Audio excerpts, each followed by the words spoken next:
आपके स्वयं राशि के अधिपति शनिदेव ठीक 24 नवंबर सन 2023 से अपने परम मित्र राहु के सद्भिषा नक्षत्र पर प्रवेश करने जा रहे हैं। वास्तव में देखा जाए तो यह नक्षत्र परिवर्तन किसी विशेष घटना को अंजाम दे सकता है। आपके जीवन में से जुड़े हुए जो आपके उद्देश्य हैं उस उद्देश्यों की पूर्ति करा सकता है। कैसे होगा, क्या होगा, इसी बात को जानने और समझने के लिए हम और आप यहाँ पर एकत्रित हुए हैं। समझने का प्रयास करते हैं कि कैसे शनि देवता आपको शुभत्व की ओर ले जाएंगे अपने राहु के द्वारा। ध्यान दीजिएगा, सद्भिषा नक्षत्र जो नक्षत्र होता है ये होता है कि 100 तारों का समूह और साथ ही साथ इसे माना गया है 100 चिकित्सकों का एक समूह। अब ये एक प्रकार से 100 चिकित्सक यदि आपके लग्न पर आ जाए, आपके अपने राशि पर उपस्थित हो जाए तो समझिए जरा कितनी कुछ वृद्धि हो सकती है। मतलब कैसे भी हमारे जीवन में यदि बाधाएं परेशानी बनी हुई हैं वो सब के सब इस समय पर मिटने की उम्मीद काफ़ी हद तक प्रबलता की ओर अग्रसित हो सकती है।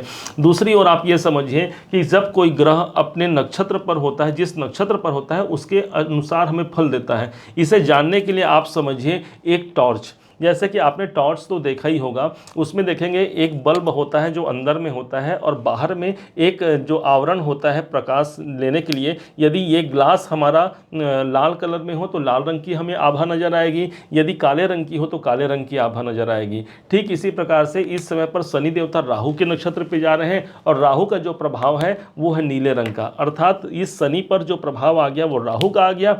अब जहाँ पर आपको प्रकाश मिलेगा वो कहाँ क्या मिलेगा, शनि से होते हुए राहु के द्वारा आपको प्रकाश प्राप्त होगा। इसे आपने समझ लिया। अब राहु देवता को समझिए कि ये कहां पर उपस्थित है।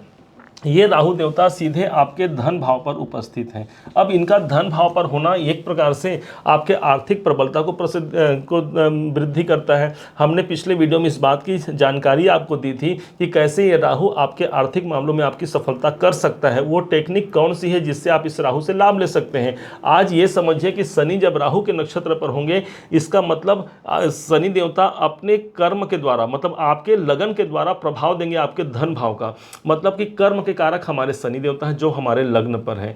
हमें सबसे ज्यादा इस समय पर अपने कर्मों पर फोकस करना है, जो हमारे कर्म क्षेत्र है उन पर फोकस करना है। कहां मेरे कार्य में कमी रह गई है, इसके लिए मैं क्या कर सकता हूं और इसकी आप बढ़ोतरी करने का प्रयास कीजिए। तब जाकर के ये राहु का प्रतिफल अर्थात जो रोशनी है, नीली रोशनी, इसका प्रतिफल आप तक पहुंच पाएगा, अर्थात अच्छी खासी धन की स्थिति। और मैं तो कहूंगा जितना आपकी सोच है उससे भी कहीं ज्यादा आपको धन की स्थिति यहां पर ये शनि देवता राहु के माध्यम से आपको दिला सकते हैं।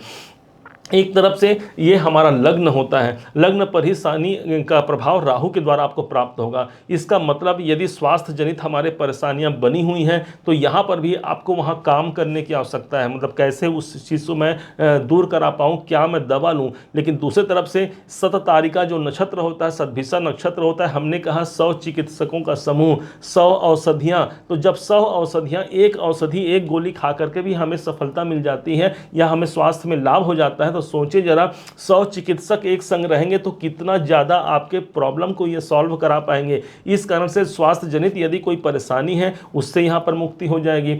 शनि और राहु का कॉम्बिनेशन आपके लग्न पर होगा, इस कारण से सबसे ज्यादा जो प्रभाव होगा, कैसे मैं अपने जीवन को परिवर्तन करा पाऊं, इस पर आपका सबसे ज्यादा इस समय पर फोकस होने वाला है।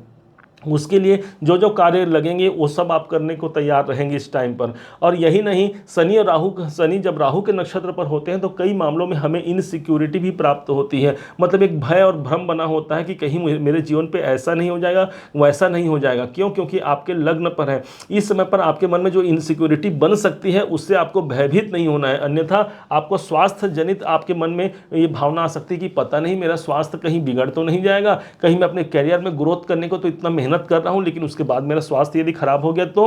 क्योंकि तीसरी दृष्टि है मेरे चैलेंजिंग सिचुएशन जो मेरे इतने सारे लाइफ में बने हुए हैं, पता नहीं इससे कोई प्रॉब्लम तो नहीं आ जाएगा। शनि क्या है तो शनि आपका काला है और राहु क्या है तो राहु आपका जादू है। तो काले जादू का प्रभाव भी आपके शरीर पर पड़ सकती है या फिर इस समय पर आपके मन में यह भ्रम भी उत्पन्न हो सकता है, क्योंकि भय और भ्रम के सूचक होते हैं हमारे शनि के द्वारा राहु का प्रतिफल।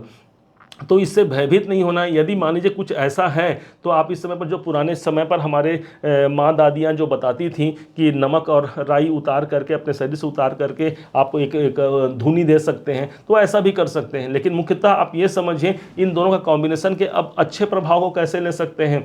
शनि है हमारा सिर्फ कर्म और राहु है परिवर्तन, इस कारण से इस टाइम पर आपके कैरियर में बहुत कुछ परिवर्तन हो सकता है। शनि की दृष्टि सीधे आपके पड़ रही है आपके दसम भाव पर। भाई दसम भाव से स्वयं कर्म का ही स्थान हो गया, इसलिए आपके करियर में आपको परिवर्तन का संचार इस टाइम पर देखने को मिल सकता है। यदि आप अपने कार्य क्षेत्र बदलना चाहते हैं या फिर अपने नौकरी या फिर अपने स्थान को परिवर्तन करना चाहते हैं, यदि आप कहीं प्रयासरत रह रहे हैं, तो दोनों ही कंडीशन पे यहाँ पर अच्छी खासी आपको उपलब्धियां प्राप्त हो सकती हैं। बस यही होगा कि हमें उस भय से डरना नहीं है, क्योंकि जब भी आप अपने करियर पर आगे बढ़ने का प्रयास करेंगे, राहु तो डर है ना, आपके अंदर एक डर बैठा सकता है शनि के माध्यम से कि अगर मैंने अपने करियर परिवर्तन किया या फिर मैंने जहाँ पर अभी जॉब कर रहा हूँ या फिर जहाँ पर मेरे कार्य क्षेत्र हैं वहाँ को यदि मैंने छोड़ा या परिवर्तन किया तो पता नहीं मेरे साथ क्या होगा। यही इनसिक्योरिटी की भावना जो आपके मन में आपको रोक देगी, यही कॉम्बिनेशन। लेकिन जब इससे आगे हम निकल जाते हैं, एक प्रयास तो करना है। देखिए हमारे परमात्मा ने जो हमारे जीवन पर लिखा है वो तो होकर के ही रहेगा, लेकिन प्रयास यदि कर लिया और क्या पता ये ग्रह हमारे अनुकूल हो गए, तो क्या पता हमें इसी समय पर कितना कुछ प्राप्त हो गया। और अनुकूल की स्थिति यहाँ पर शनि राहु का प्रभाव, हमें कोई भी ग्रह हमें आकर के या जा करके हमें कोई अच्छा या बुरा प्रभाव नहीं देते, इस बात को समझिएगा।